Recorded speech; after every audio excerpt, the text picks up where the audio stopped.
Long ago, in a village where the earth met the winding river, the people lived in fear. The river god, once kind, had turned restless. Each season, the waters rose higher, swallowing farms and homes. The villagers whispered, the god's heart had hardened, and no one knew why until a voice of hope would rise. The elders met under the baobab tree, their voices heavy with worry. Sacrifices had been made, offerings cast into the river, yet the floods grew worse.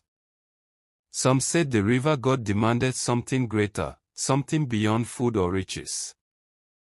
In that same village lived Amina, a young girl with a gift. Her songs could calm restless children and even draw birds from the sky. Yet she was quiet and humble, never imagining her voice might carry to the gods.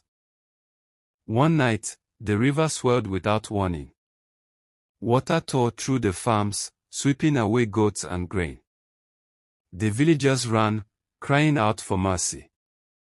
In the roar of the flood, they thought they heard a voice, deep and mournful, like the river god himself weeping. The village priestess cast her cowrie shells and listened to the whispers of the spirits. Her eyes clouded as she spoke, only a song born of pure heart can soothe the river god. One voice must rise, or all shall drown. The villagers turned to Amina. Fear struck her heart, for she was only a girl. Yet her grandmother held her hand and said, "Child, your gift was never yours alone, it was given for this moment." With trembling lips, Amina agreed. At dawn, Amina walked toward the raging river. Drums echoed behind her, villagers following in silence. She carried no offering of food or gold, only her voice. When Amina stepped to the river bank, the water surged high, as if sensing her presence. A great whirlpool formed, and within its depth, a shimmering face appeared, the river god, with eyes like molten bronze. Her voice rose, trembling but steady. She sang of the river's beauty, of its gift of fish and life. The waters calmed, swelling slower, listening.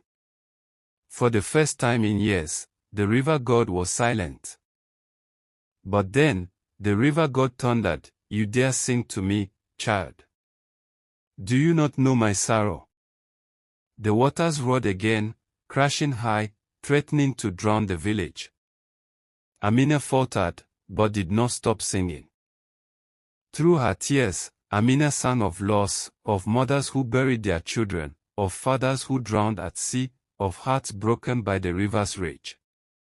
Her voice carried pain, not defiance.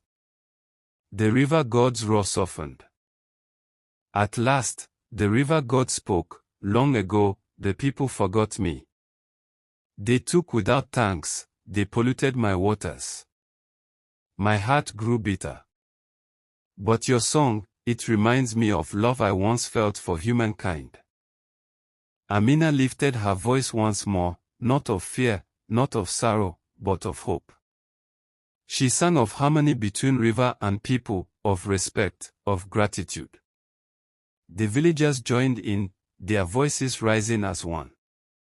The river god wept, and his tears turned the waters pure. The floods receded. Fish returned to the waters, crops grew, and children played by the banks without fear.